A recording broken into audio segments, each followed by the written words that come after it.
Welcome everybody. Excited to be here for the final Flow SAP challenge of this 30-day. This is the first one that we've done, and it's been pretty amazing. Yosef is going to be our kind of our guide. He's put together some slides, and we want to let you know that this is really for you guys to kind of engage with us. We're going to share a couple highlights in the very beginning here. We're going to go over some data, do some shout outs and thank yous. And then we're going to ask for some of you to share what the experience was like for you. We want to kind of hear from you guys and let you know that in the next Flow Challenge, we're going to be doing more group breakout sessions so that you guys can connect and process some of the stuff that we're going through together. From there, we'll move into the kind of the raffle prizes, and Yosef will talk a little bit about how that works. And then I'm really excited for Ariel Garden to share some of her wisdom. So she's the co-founder of the Muse product, which is kind of a I don't know, biofeedback tool. I've used it in a lot of my trainings I've done in the past here in Butte County with fire victims, and it's a really great way for people to develop a sense of mindfulness practice. And she has some other technology that she's been working on, and so she's going to share her story and kind of her work and share with the community, because just so you know, the Muse company has been, by the way. Yeah, they've been one of our sponsors. So they're actually been really gracious and supporting us. And so I'm really excited for her, but she too wants to kind of just riff with us. She wants to just kind of have questions. So if you have questions, share those with her. And then we have a final, just kind of the next steps, and then a final thank you. So that's what the process looks like today. So Yosef, when you're ready, we'll start the slides. But when someone does speak from the community, we are going to take you off slides so we can see you and hear you, okay? So with that, welcome. Again, congratulations. We've done it. So this is our flow recognition ceremony, and we're in the COVID. So want to highlight that this has been a project between the Collaborative Commons. And for those of you who are not familiar with the Collaborative Commons, it's really a place that we bring people together who want to do cool stuff. And so with that, that's how I ran into Damon. From Side Street, and we've been working on some other stuff. My company, Brain Friendly Dynamics, and then the Enjoy Global team, which we've been working so seamlessly. It's been amazing, and just I think there's more good things to come with our collective work. So really excited of this collaboration, and again, look forward to hearing from some of your comments. But the feedback has been really positive. In terms of the challenge results, and I know a lot of you guys have shared, how can I get some of my actions? I want to find some stuff. We'll talk a little bit about that at the end here, but as a community, we had over 39,000 actions, and the Enjoy team, Jeff and Phil, we would meet with them periodically, and they're like, I don't know what you guys are doing, but this is unprecedented. We've never seen this level of engagement. And I couldn't tell you what the secret sauce is, other than the fact that we just had really amazing people doing it who took their health seriously and actually ran with it by really practicing, having a daily practice of being mindful and sharing your gratitudes and the wall of wins. So we had over 2,500 gratitudes, 4,500 check-ins, 5,700 wins, and then we had over 2,100 comments and about 16,000 high fives. And I think we demonstrated to the world how you can give a high five in COVID. So that part to me was pretty cool, right? The next slide is, I'll let Damon kind of tackle this one, because this is what he was doing quite a bit with the daily emotional check-in. So Damon, you want to share some of this? Absolutely, yeah. So what I love about this is that, as you can see, it's a virtual tie between applying a breath practice and moving the body. And as a group, if we're gonna get the most bang for our buck, those are two of the top things that we can do. So I really appreciated how robustly people stuck with that emotional ID and body scan. And again, the rationale for that isn't necessarily just to collect data. It's for you in real time to ask yourself very poignant question, which is, how do I feel right now? And when we do that, when we ask our brain the right questions, our brain typically will help to guide us in the direction that we want to go.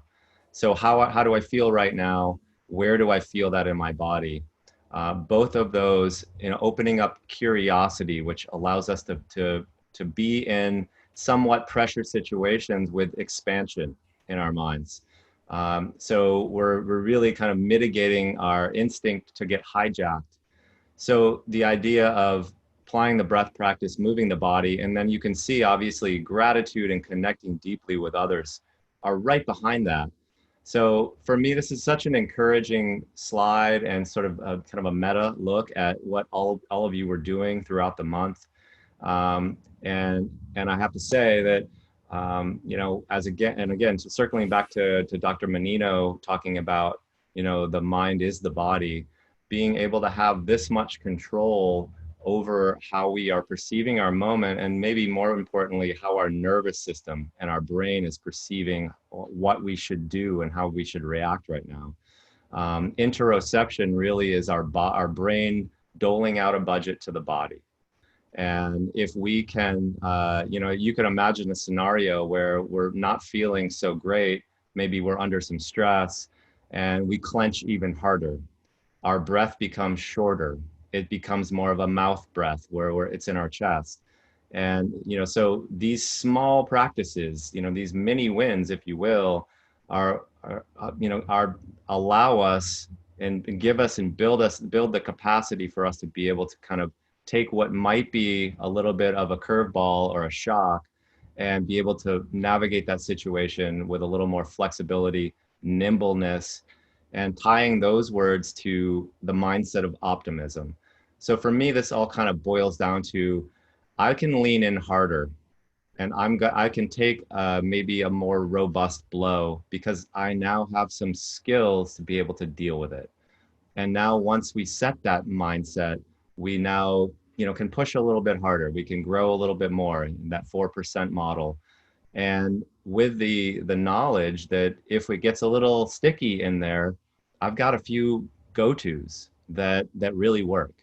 So the breath and the body, the gratitude and connection with others, it's just a really amazing indicator that not only did you just play the game, but you started to kind of problem solve, become aware in real time. And you know, this it really shows up in this slide. So congratulations, everybody. And, you know, keep doing the little things. It's breath by breath, brick by brick, step by step. And it's really, at the end of the day, how we need to live in the present moment. So it's really beautiful. Awesome. So thanks, Damon. And also just a big shout out to all the people who participated in the Friday flow sessions. We had Michael on the embodied cognition and the interoception, Paul and Lauren, who did the piece on mindfulness, Barry and Katie Llewellyn about choice. And we had Claire, Sarah talking about the idea of growth, where we introduced the skill challenge ratio, and then Ariel, who is going to be topping it off this afternoon. And again, so excited for that. So just thank you to all the speakers. Hope you have the opportunity to shout out to some of these folks, share your appreciation with them at some point. We can definitely give you their contact. I think they'd love to hear from you. So with that, some of the survey results. Thank you for all those who did fill this out. We had quite a few people respond. And so we had some really significant numbers here. So individuals felt that they increased their body connection, mind-body connection. And I guess to some degree, I think maybe they realized, to Michael Menino would say, they increased their just connection, their awareness that they're one and the same, more self-aware, ability to be more present, more control. And I wanted to highlight that one in particular because in some of the work I do in the trauma work, one of the largest contributors for stress in our body is feeling helpless. And so that to me is a really important number in just terms of managing my own state is, again, what choice do I have in front of me and putting myself in the driver's seat of me in any situation. So that number is pretty significant. Ability to stay calm, centered in difficult situations, and then quality of life has improved. So Damon, you want to highlight anything else on these particular numbers? Because I was blown away when I saw these. So. I'm also blown away. Yeah, I agree with you about the control of my life one, Scott. The one that jumps out to me, and it's, you know, it's a through line from what I had just said, but being able to stay calm, centered in difficult situations is such an incredibly valuable skill to build. And the fact that we've had, you know, plus, you know, over 90% of people were able to say that they've made some improvement in that. it just snowballs in a positive way. Again, I just, I can't say that enough, where, in our lives, when we live by our values and when we set high, hard goals for ourselves, we are, inevitably going to run into difficult situations. And if we open ourselves up to be more present and to be more of ourselves, we're also going to potentially, create what might seem like more conflict on the surface when we're more honest and true about who we really are. So to be able to lean into those situations while also staying calm and centered is really the game. If you ask any top level performer how they perform well under the most immense pressure, they always say, I'm able to be myself. So we don't rise to some kind of, level of fantasy. We drop to the level of the training that we've done. And so for me to see that difficult situations, we're able to kind of have the capacity to stay calm and centered. We're building that training, and that shows up in some really profound ways in a lot of different metrics in our lives. Yeah. So, Joseph, what I want to do is I want to open it up and just see, actually, I want to open it up if we could just go to everybody and love to just hear, I know I asked a few folks to just share, but any sort of, what was your experience? If there was a highlight or something that you would share from your 30-day flow challenge, what did you discover? What was a highlight for you, or an area or muscle that you felt you developed over the last 30 days? So I just want to kind of open this up and see if anyone has something to say. Emiliano. So you have to unmute yourself, brother. Okay, I'm gonna go first. I'm sorry, I might have a delay. I have no really good connection at home, but I hope you guys can hear me well. I would like to share that, in particular, being present has been something very important in this 30 days challenge and journey. My ability to really constantly ask myself how I'm feeling, what is my nervous system doing right now, being present in my body. That was something that I put a lot of attention, and I can totally see a huge improvement, and I have been very consistent. So just that alone for me is very big. So if that's the only thing that I take with me, I think it's already a big gain in my life. And another one is that this ability to stay calm. I don't know if I can say that I can 100% stay calm, but at least I start asking better questions when something shows up.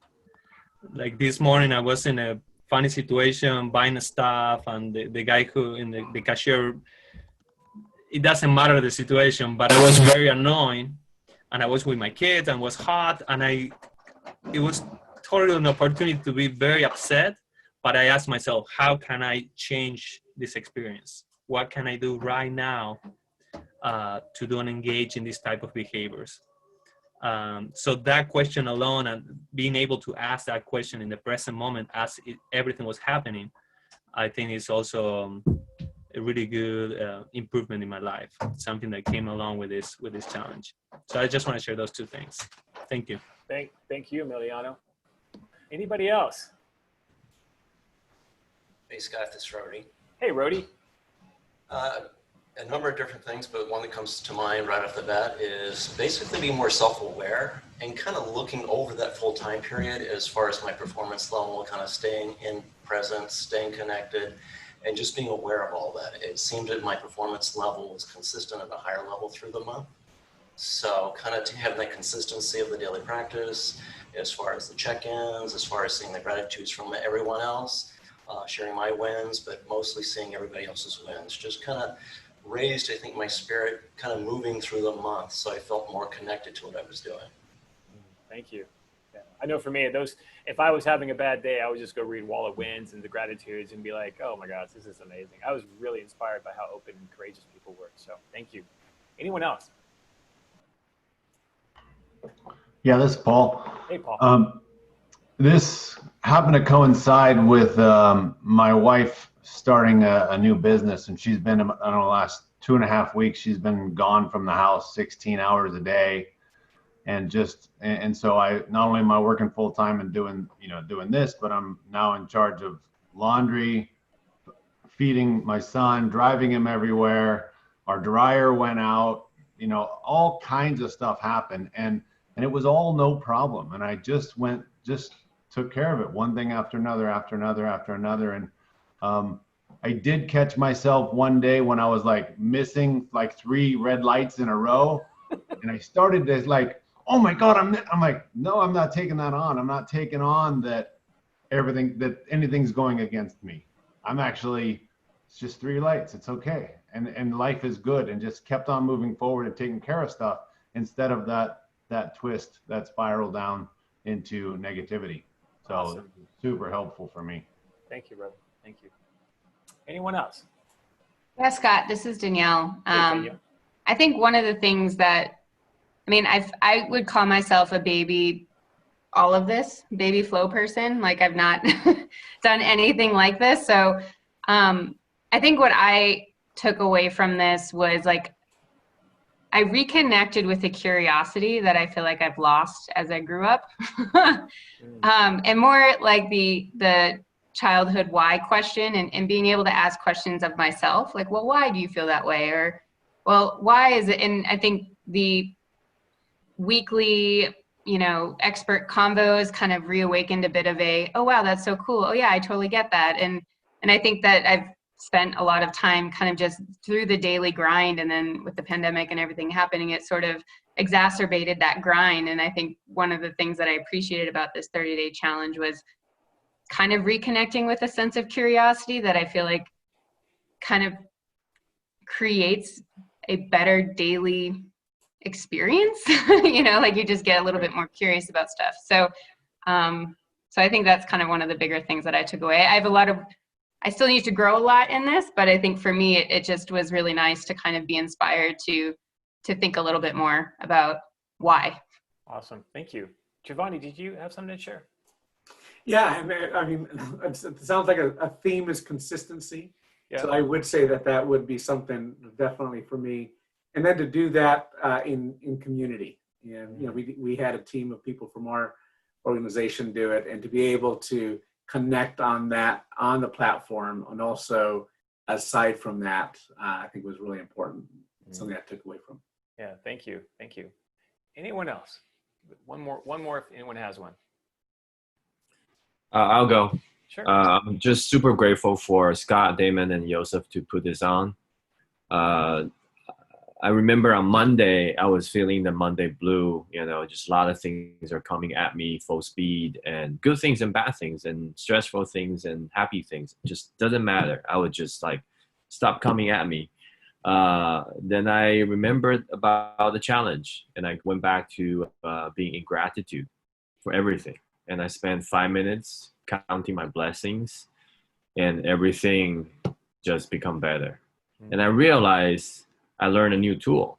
I mean, I'm 40-something years old, and I know about gratitude, but this 30-day taught me about using this not just as a powerful tool to get me back on track. And I'm very grateful for you guys for that to happen to me. Thank you. Thank you, brother. Thank you. So I want to, because of time, and I want to hear Ariel, we have a couple more slides. So with that, we do have a couple other comments that people shared, and I just want to highlight them as well, because I reading some of the testimonials and some of the things that you guys shared with us, I don't know, I felt completely humbled and honored and in awe from just people's experiences. So for example, Jennifer Dice, the consistency works. And I don't need to read this. You guys, I hate when people read slides, but she had some nice things to share.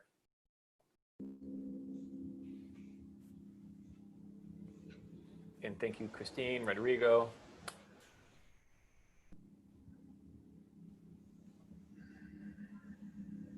There you are, Paul.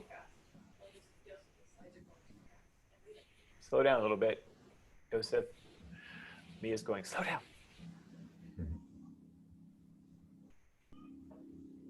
That's great from Laura as well.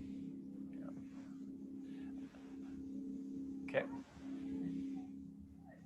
So, I mean, those words, there's a lot of meaning in those words. And I can't say enough about everyone's comments. And I think like I said, the wall of wins and some of the comments that people shared, I'm in flow just thinking about it. So recognition.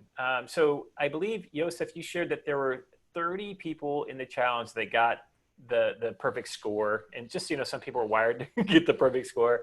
But these top 10 are also, we added in, how many had more actions, high fives, comments and stuff like that. I believe that's kind of how you identified these. Is that correct, Joseph?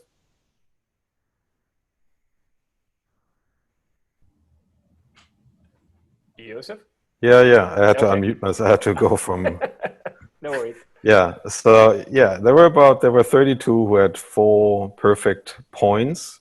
However, the system also counts all the actions. So even on days where we didn't collect points, but we still commented or did a high five, we still contributed to the total amount of actions. So when it comes to points as well as to actions, these are the top 10 participants here. So wow. Mark Porter, he really took the most amount of actions. And Martina, she shared the most amount of wins because we could share 3 wins. We could share more, and she did. And she posted always great photos of her graphics that she did. I mean, she's a graphic machine. Yeah. And then, Rhodey, give me one. you had so many high fives. I mean, there were over 1,000 of high fives that you handed out there and shared your energy and your recognition and your validation. There were so many comments that you made as well. You took the time. So I really want to thank you for that.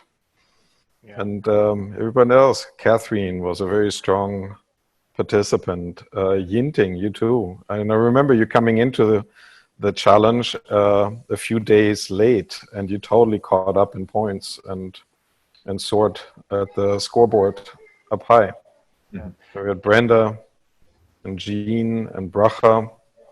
Bracha was also, she was incredible, applying all these mini challenges. And that's also something I want to acknowledge everybody for.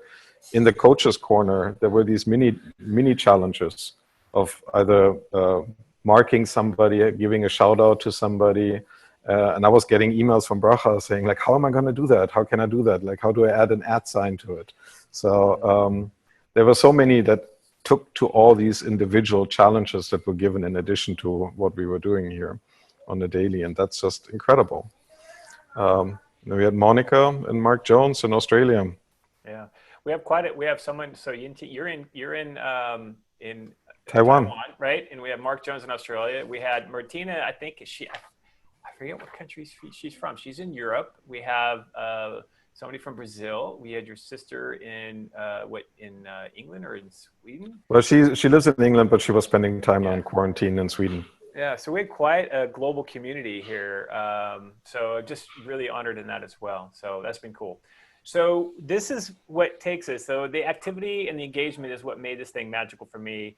And as you know, we set up raffle prizes. And so Joseph, would you mind explaining how the raffle went? So the raffle went that everybody received, every 100 points received a raffle ticket. So with the ones who had 2,180 points, we got 21 raffle tickets. Enjoy, they provided me with an Excel sheet with all the names and then all the raffle tickets associated to it. So it was then for number 1 to 21, 22 to whatever number, counting up. And then I used a random number generator on Google. And then my son, Elijah, he assisted me by clicking the bottom and coming up with a number. And then I went back into the sheet to look at who had these raffle tickets. And for the one, so this is now the second time of awards. We did the recognition, but these are the real prizes that people are going to be winning. So the first prize is the Elite HRV. Do you want to talk about what that is? Sure. This is basically it's a apparatus that allows you to check your heart rate variability, and it's called the Core Sense. So Elite HRV is actually the app that you'd get on a phone, and this product is called the Core Sense, and where you just put your finger in it. Typically, when you wake up, and it reads your heart rate variability, which kind of gives you a sense of really how to start your day if it's at a certain rate. And there's some courses that you can take, but heart rate variability, I get mine every morning. And it tells me if I should really exert myself that day or if I should take it easy that day. So it's a really good piece of data. And so it's a good rabbit hole to go down if you really want to look at longevity and living a good life. But there are other kinds of tools out there that'll do that. So so what do we have? So drum roll. The winner is. Oops. What's going on here? PowerPoint. Oh man. Okay, I'm building up suspense. There you go. It's Amy Jones. Applause, applause. All right, Amy. Okay. So and just so you know, you don't need to be present to win, right? So that's the piece we got to say here. So all right, and then the Muse, which we're going to learn a little bit more about. So this one, this is cool. Okay, the winner of the Muse is, okay, this is your drum roll. Monica Wigman. Very cool, Monica. Hi, Monica. Congratulations. Thanks, Monica. And then the third Raffle Prize? Third Raffle Prize. The winner goes to Brody. Very nice. So the Aura Ring, yeah, that's I got that as a part of the Flow Research Collective, and I look at it religiously every morning to tell me how I'm going to spend my day with heart rate variability. So Rody, I'm happy for you on that one as well. I'm happy for everybody. This is great. So thank you, Yosef. Yeah, congratulations, everybody. Yeah, well done. Hey, Scott. Yeah. A quick question for you. The option to pass it along to one of our healthcare workers in the group. Sure, we could do that. You want to do that? I do. I've already got my reward. I participated in the event, enjoyed it for the entire month, so I've already gotten my award. I want to pass it on to one of our healthcare workers. All right, so we'll take a look at the healthcare. How about we have some public safety workers as well? We'll just put them on. We'll do a separate drawing for that, and we'll post it out to the community through the comments. So, Rody, that's very gracious of you. Thank you for that. Thank you. Thank you, Rody. Thank you. That's awesome. So, without further ado, we're going to move into our special guest, Ariel. And I had the pleasure of meeting Ariel just up by phone earlier this week and talk about someone who practices mindfulness. She and I were on a call. She has a 4-year-old, and he was really engaged in our conversation, and it was awesome. And just the way you handled yourself and your presence, I just felt like she is the right person for this call. So Ariel, thank you so much again for your support and just the work that you're doing. And so I want to kind of give you some time. And it was great too, because you said, can we just be like more of a fireside chat tonight? So just be you. But I am going to start with some questions and going to encourage the participants to learn more by asking questions as well to engage you. So if you do have a question for Ariel, raise your hand as we go through this. But I want to start by just having Ariel introduce yourself and how you got into the Muse world. If you could start there. It probably starts from way back, but share a little bit about your journey to this place of using science and mindfulness and technology and bringing it together for the world. Happy to. First of all, hello, everybody. Congratulations on completing the Flow Challenge this month. 30 days of actively engaging and learning about yourself is very intense, and you know, it takes a lot of mental attention to really be engaged each and every day, and it's not easy. So I'm really, you know, thrilled that you've all had the opportunity to practice these skills, to create the neural pathways involved in setting them down and solidifying them, and that you've learned a set of skills that you're going to continue to apply, you know, for all your days going forward. So amazing.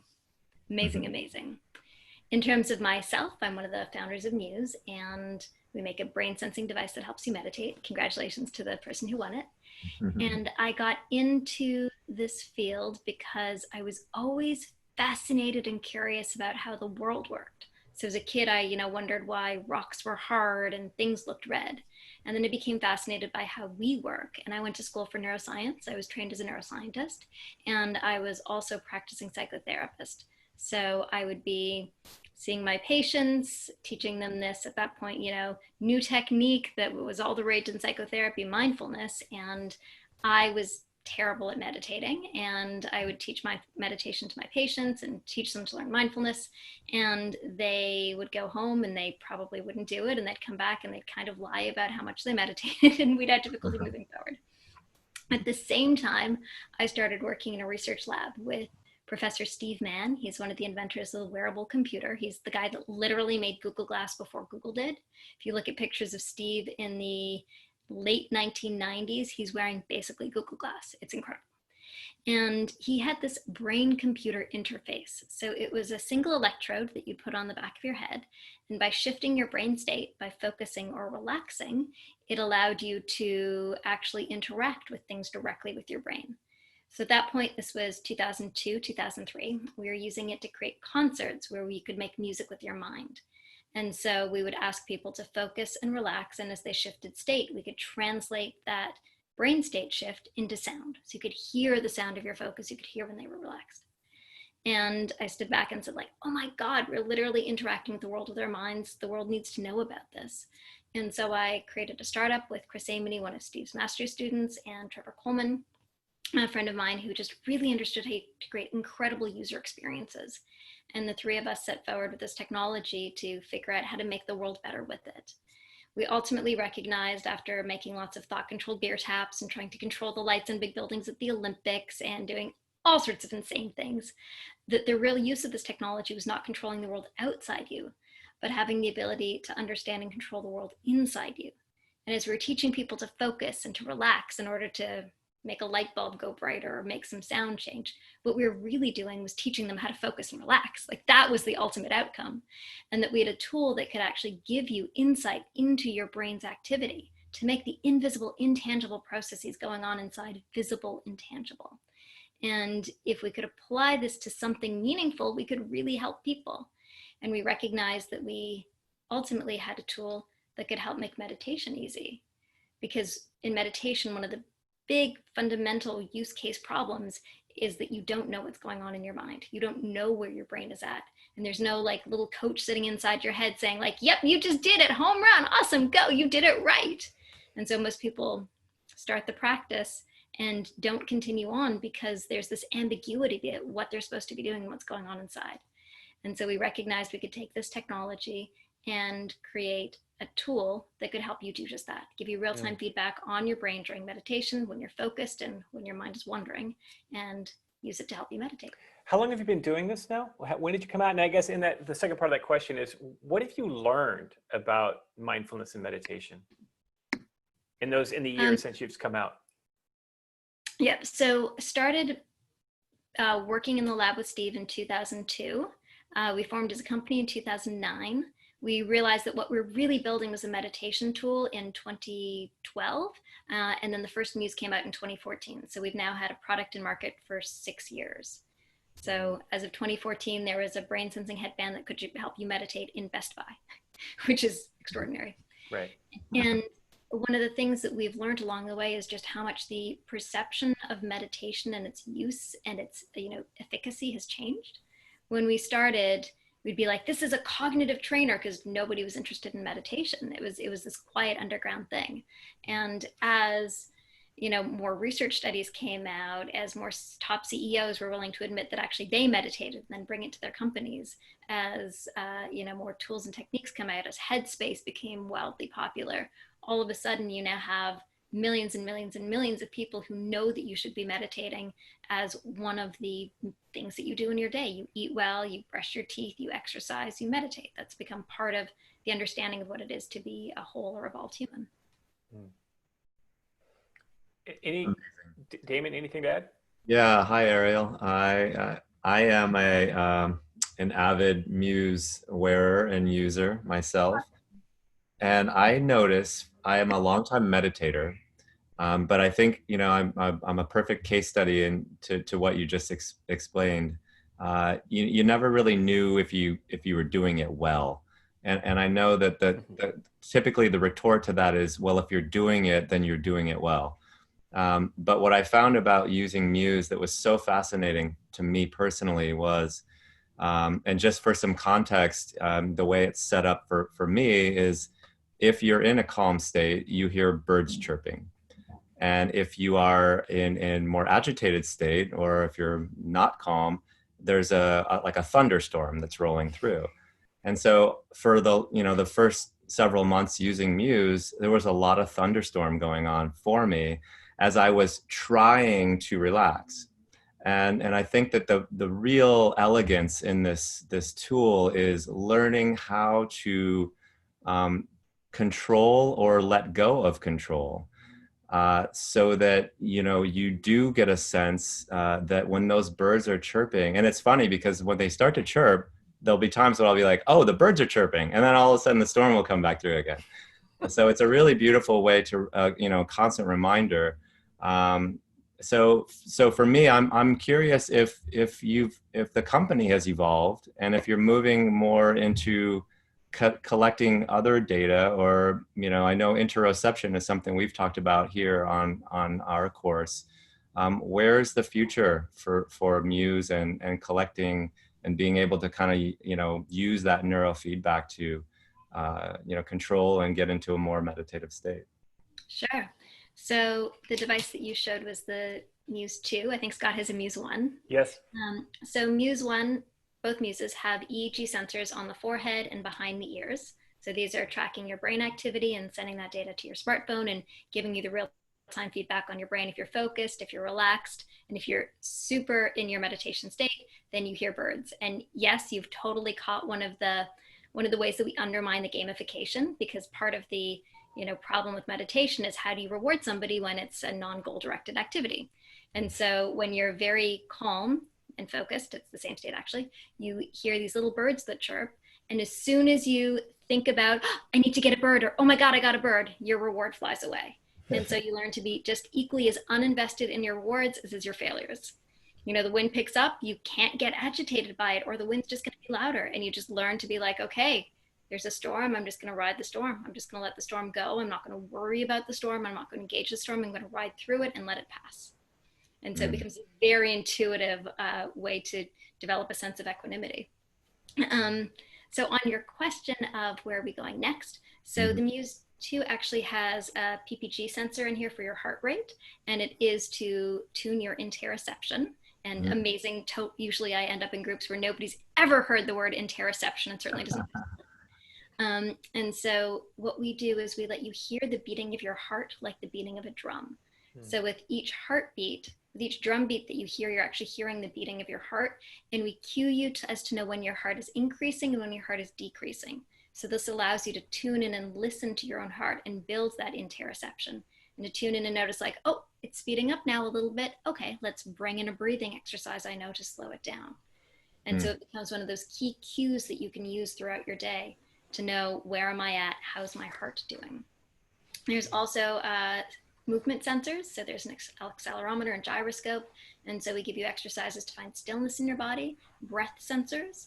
And so we have breathing exercises like teaching you 4-6 breath patterns and 4-4 box breathing that can help you increase your heart rate variability. Cool fact that you may or may not know, as you breathe in, your heart rate increases. As you breathe out, your heart rate decreases. And when you spend more time in a decreasing heart rate, i.e. an elongated, extended out breath, you're actually signaling to your body further relaxation.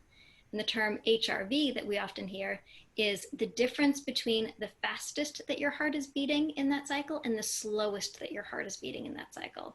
So as you're able to do prolonged exhales and slow down that heartbeat, you're increasing your HRV. So that with Muse, you're actually able to see the graph of your heart activity, when it slows up, when it slows down, speeds up and slows down, what the delta between those peaks are, and further learn how to understand how to control and maximize your HRV. And then the newest thing that we're doing is this device. This is the Muse S. It has also EEG sensors on the forehead and behind the ears. And then in this little pod filled with technology, there's also a PPG sensor to track heart rate. And this device helps you fall asleep. So one of the things that we saw was a lot of people were using Muse. Our two most popular times are 6 a.m. and 10 p.m. And people were using it to help them fall asleep. And so we built this device that you can actually fall asleep with. And it gives you these beautiful guided meditations and a soundtrack that's actually built from your body So you hear the sound of your own body in a way that shifts and changes as you start to relax, and then entrains your body in a way that's designed to help you fall asleep faster. So there was a question, Ariel, is the idea that you wear this all day or just in meditation? So Muse, you use it just during your meditation.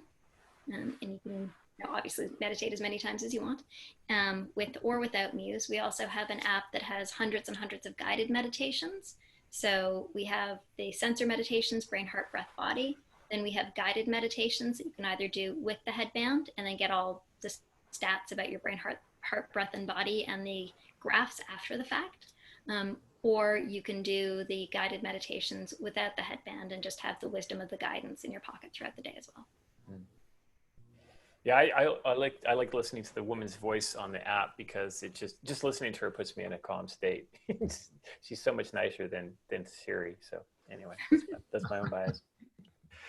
Are there any other comments or questions from the audience? I mean, I know that the interoception one, Damon, we talked about that one breath where we breathe in, and then you breathe in again, and then you slowly let it out. And what was the nerve that it was activating?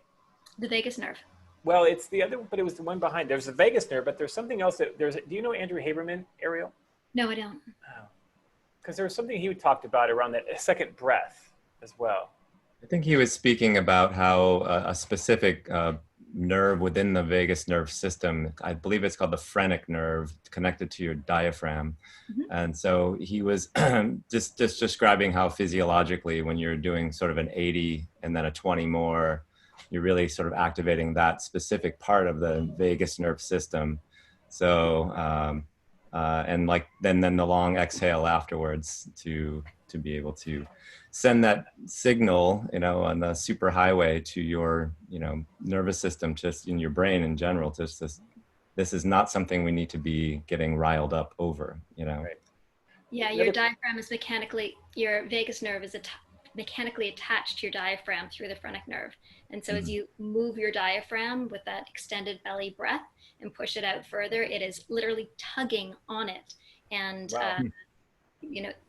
giving it the signal to increase its vagal tone, which means the relaxation in your body. Right, which is interesting. There's a question, what does interoception mean again? So just for the audience, Ariel, would you mind sharing the meaning of interoception? Sure. So it breaks down like you'd imagine if you look at the word internal, inception, sight. So like proprioception, or understanding of where your limbs are, our perception, being able to perceive the world around us. Interoception is the ability to have knowledge and understanding of our internal state. So when you're checking in and checking if you are stressed, do I feel tension in my shoulders here? Oh, okay, I do, then I can relax it.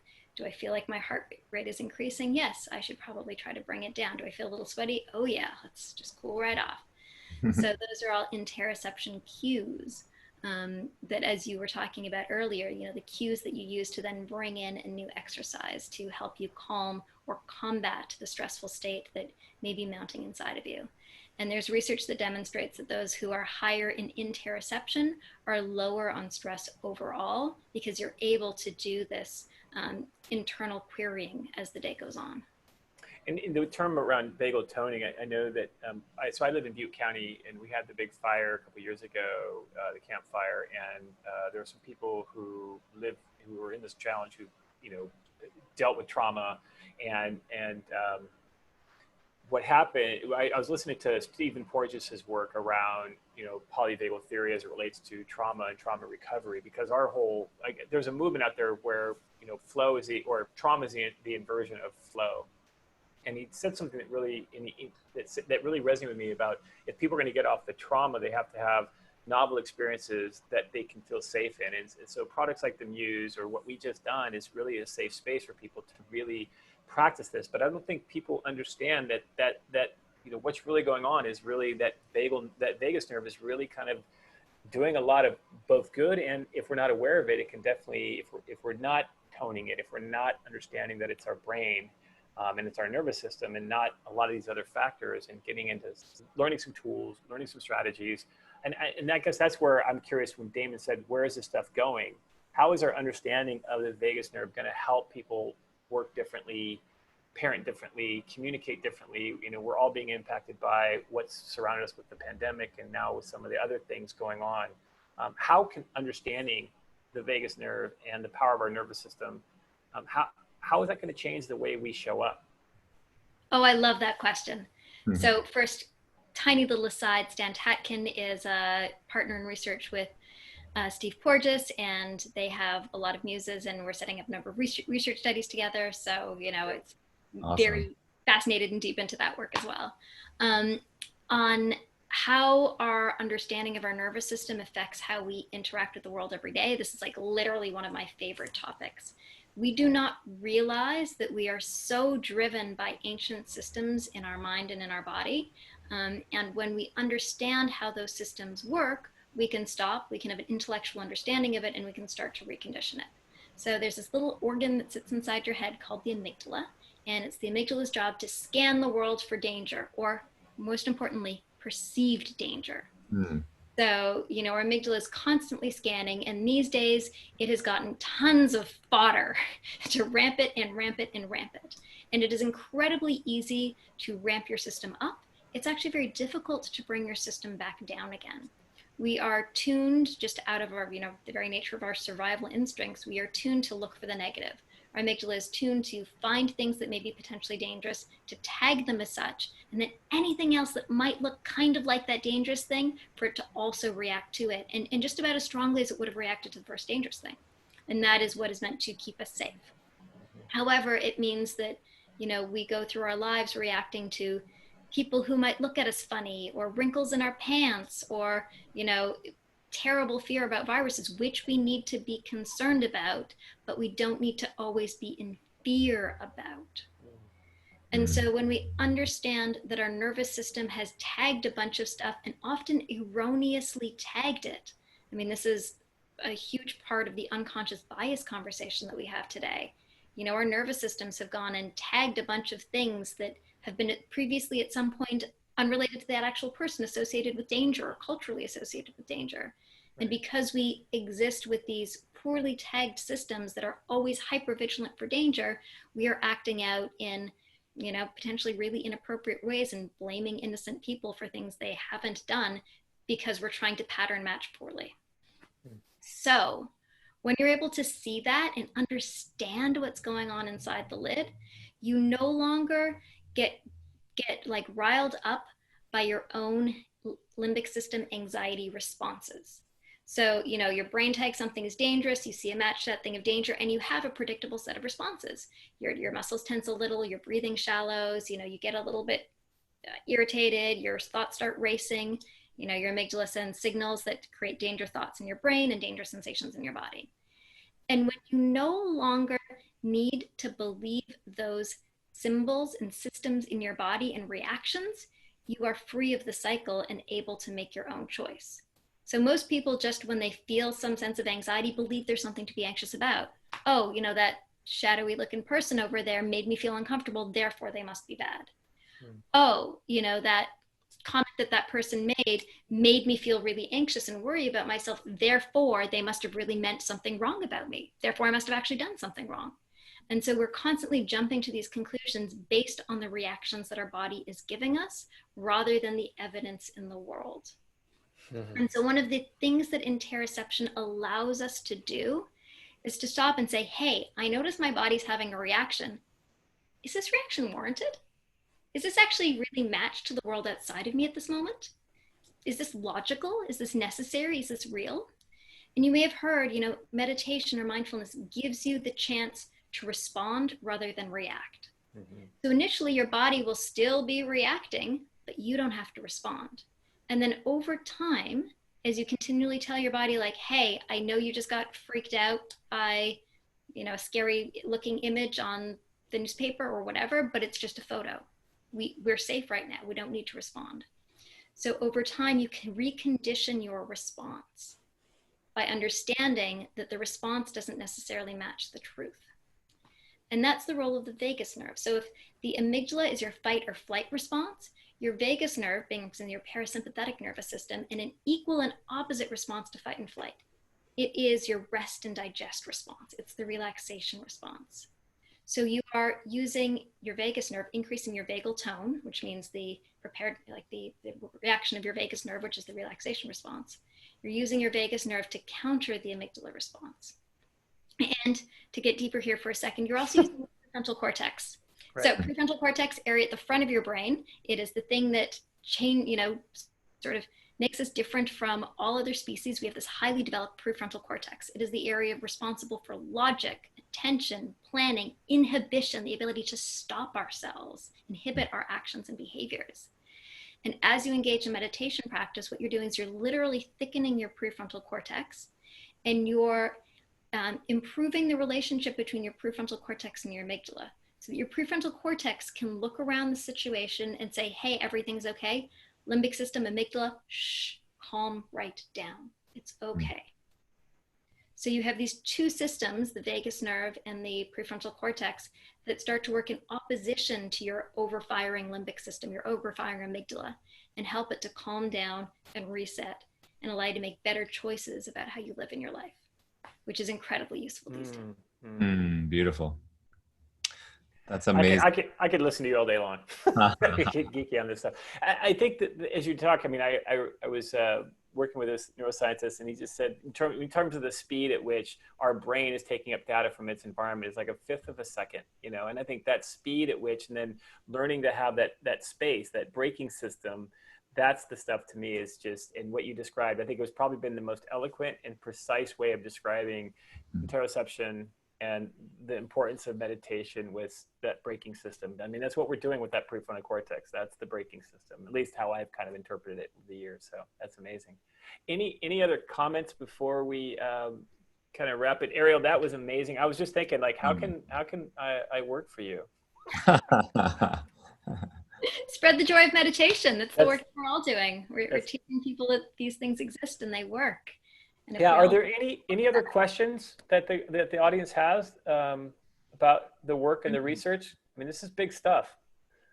So Danielle's asking, can you talk about the difference between control with the prefrontal cortex and numbing? Oh, sure. Yeah. So meditation teaches you the ability to get through difficult situations. So our ability to manage discomfort probably predicts our success in life, because we will all go through uncomfortable things. And the question is, what do you do when you get to that uncomfortable thing? Do you allow yourself to ride through it and get to the other side? Or do you shut down, close off, and typically pull back? Or do we get through it without creating any context around it, which could also be numbing? And so what the prefrontal cortex allows you to do is to make sense of the experience. So numbing is not making sense of it. Numbing is just like, doesn't exist. I'm either pulling back or shutting down. Allowing it to become a part of your narrative, to make sense around it, and to be able to ride the emotions associated with it up and down, and then at the other side is what allows us to have healthy engagement with the world, to come out of something without trauma. So one of the definitions of trauma is an experience that you have that has a large emotional spike to it that has never been integrated with your own narrative and your own experience. It's something that sits outside. It's something that you have in part numbed yourself to, and therefore you can never re-engage it properly. And whenever you do, it gives you an overwhelmingly large response because it has not been integrated into your narrative, into your nervous system, and into your experience. So the prefrontal cortex plays an incredible role at helping us to unravel and make sense and make narrative and make safe for ourselves what is happening in our world.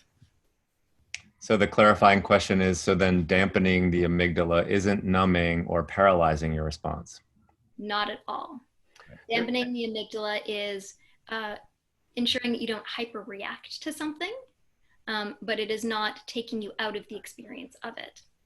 And so one of the big things that meditation teaches you to do is to be able to observe an experience and be like, okay, so I'm having sensation in my body. I notice that my heart is racing. I notice that all these things are happening, but not being subsumed by it, not being overwhelmed by it, being able to observe it, sit with it, ride it, and let it go. In the same way that in the muse, we hear the storm pick up. And if we don't overly engage with the storm, we don't become concerned about the storm, we don't, overcogitate the storm, we ride the storm, then the storm eventually abates. So there was another question here related to, for those of us who practice TM, how would this fit with Muse? So Muse and TM are, so Muse is built on a focused attention meditation. It's focused attention on the breath. The TM methodology is a little bit different.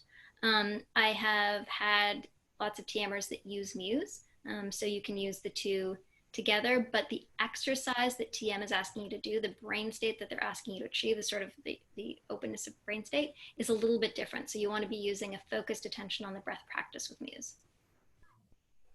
Great. Anyone else? Comment, question? This is like this. I feel you're a gift, Ariel. Thank you again. I'm just so blown away that you're giving us your time. So appreciate it. Scott, just a question for Ariel. First of all, thank you. It's, the explanation you gave earlier, I think, is probably one of the best I've heard so far.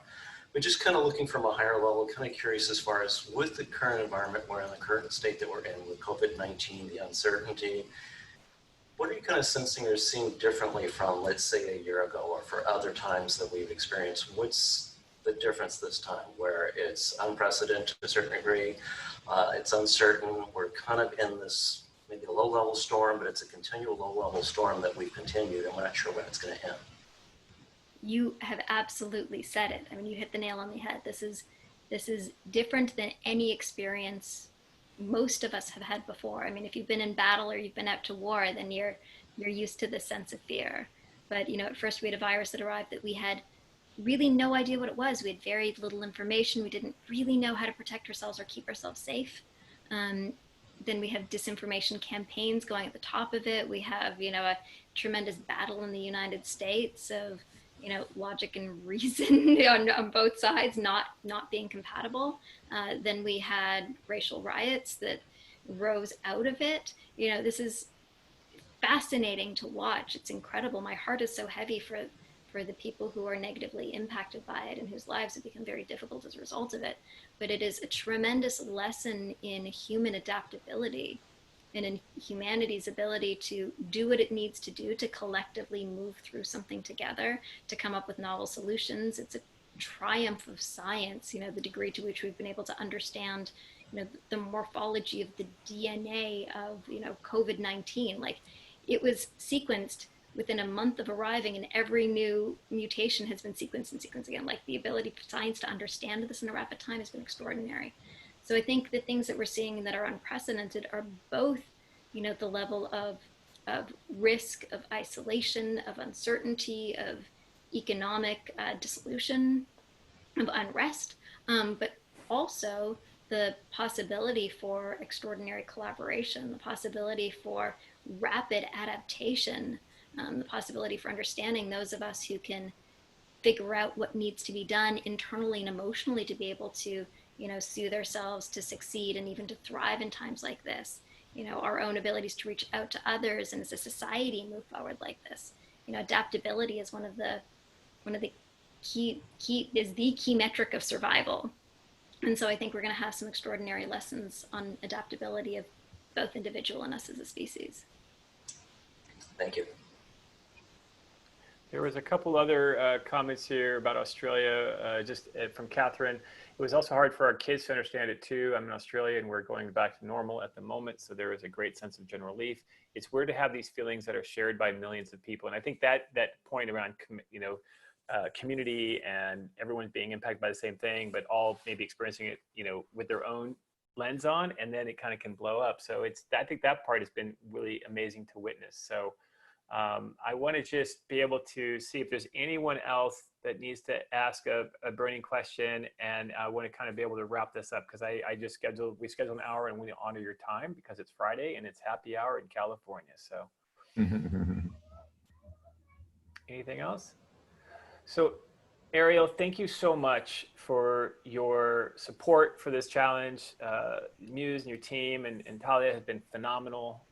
So grateful for just what you brought and the technology and the research that you continue to bring. And I'm hoping that we'll see you in our next challenge and you guys will stay involved. So just thank you so much. Thank you. My pleasure. All the best to all of you. Yeah, thank you so much. Thank you, Ariel. And to your family, stay healthy in Canada there. Thank you. Awesome.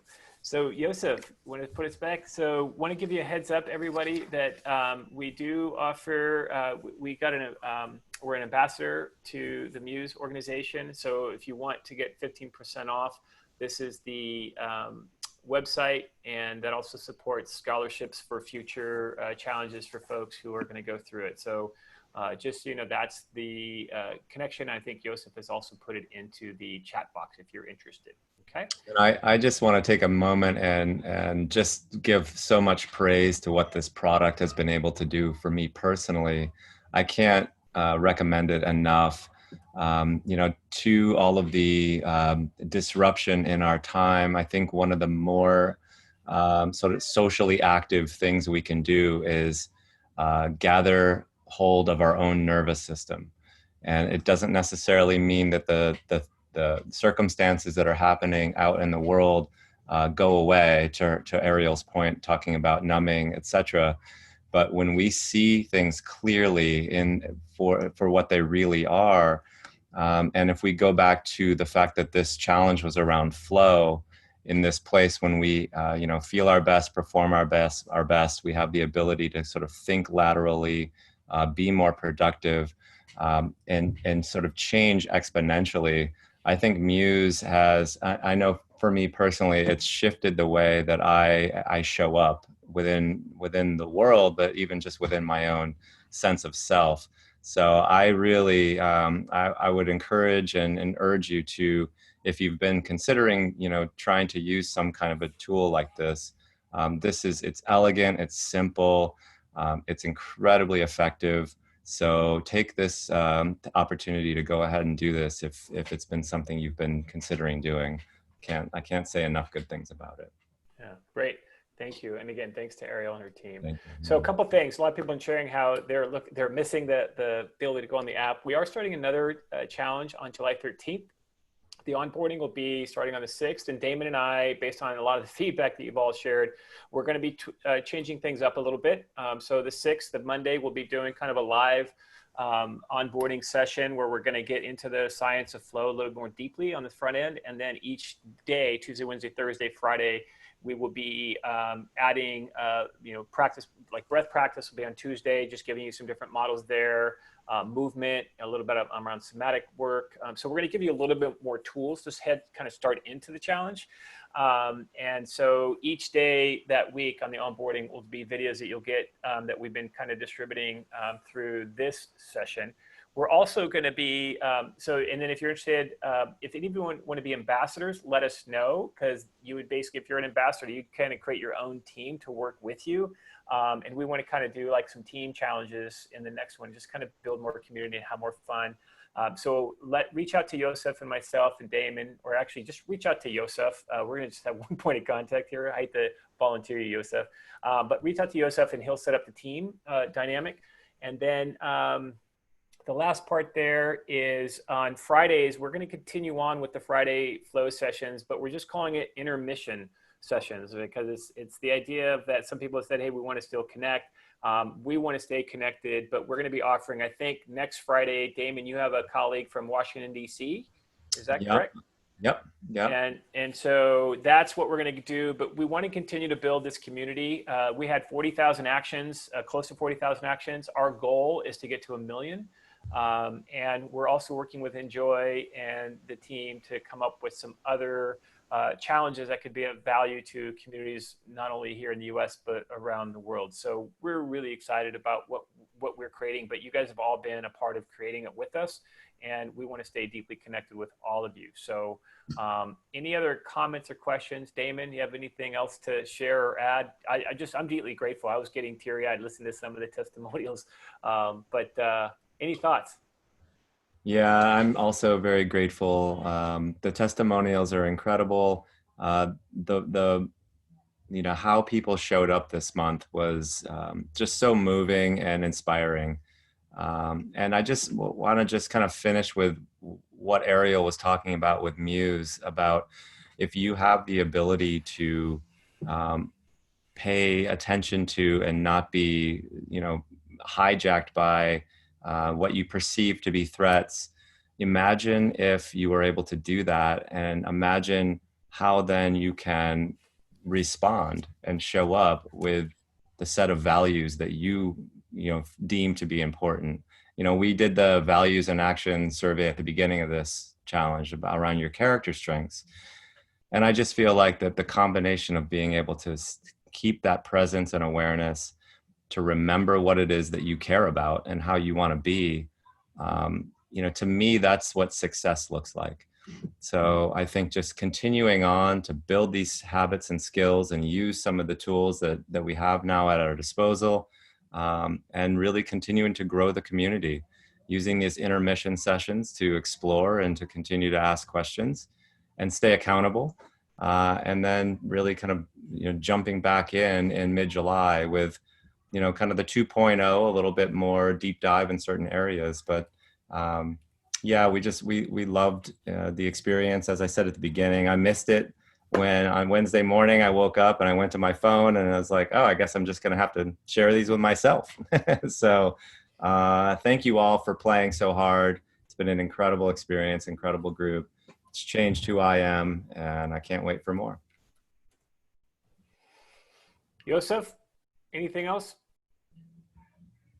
Yeah, the only thing is, again, I want to say thank you to everyone. And what would help us? We have included a couple of outreach in regards to video testimonials. Like if you are open for me to interview you on Zoom and get a video testimonial, we can create a collage, we can post it. It is really like your experience of this is going to be inspiring somebody else to take that leap of faith. Because we're really not into marketing and convincing and doing all of that. It's really, we want to just make it accessible. And again, your experience can help somebody else to recognize that this is real, this is valuable. So if you want to do that, please reach out to me. We can do that interview. If you have something that you want to write because you feel video is not your thing, that would help as well. But just like keep giving us your feedback. It would help us to get the word out. And then and we also want to encourage you with discount codes to invite friends. Like if you have somebody you want to enroll, we will be giving 50% discounts to anybody that you will be referring. If somebody you think cannot afford it, please reach out to us. We also are building up a scholarship fund. So we don't want to turn anybody away who doesn't have the funds right now or doesn't see the transactional value of paying $99 or $199. So just stay connected. Let's remain community, because we have more of these challenges coming up. And if this is a way that you enjoyed practicing this learning, I feel like this is, for me, it helped me to stay consistent. And it was not about what I learned, but it really was about what I applied and what I practiced. And I think it has really changed the quality of my life and the quality of my family relationships, and hope it has for you as well. So let's keep growing and flowing together. That's it. Oh, and by the way, if anyone's interested, I have a sticker that I got. There's a woman in Chico. If you are interested too, it says "Flow Together." And I apologize, my desk is a little bit crazy, but it looks like this, and it says, instead of "Live Together," it says "Flow Together." And if anyone's interested in one of these, let me know, because it's for those of you who live in Chico, it's what's the cupcake place? Denine's Cupcakes in downtown Chico. So she's trying to keep her doors open by making these stickers. So if anyone's interested, let me know and I'll send them to you. But they look really cool. It says "Flow." Oh, is it? Scott, can I ask a question? Yeah. Like that? Yeah. Oh, in my face? It's really small. So anyway, it doesn't look that big. All right. Thanks, Catherine. All right. Hi guys, I'm Catherine from Australia. I've shown this app to so many people over the last month and have been telling them how great and how helpful it's been. And they're like, oh, when's the next one? So like Flow 1.0, and you're talking about Flow 2.0 and whatnot. Obviously, the Australian dollar is really, really crap at the moment. So it cost me $150 to do the course. which is okay. No, it was 153 at the time. But I've got so many people have gone, oh no, that's okay. Like I'd love to do it. So are you doing another Flow 1.0 soon? Because I've got a whole heap of people who'd really like to do it. July 13th is when it starts, Catherine, and the onboarding is on July 6th. But reach out to Yosef and we'll set you up as an ambassador. And so they'll get a code that falls underneath you.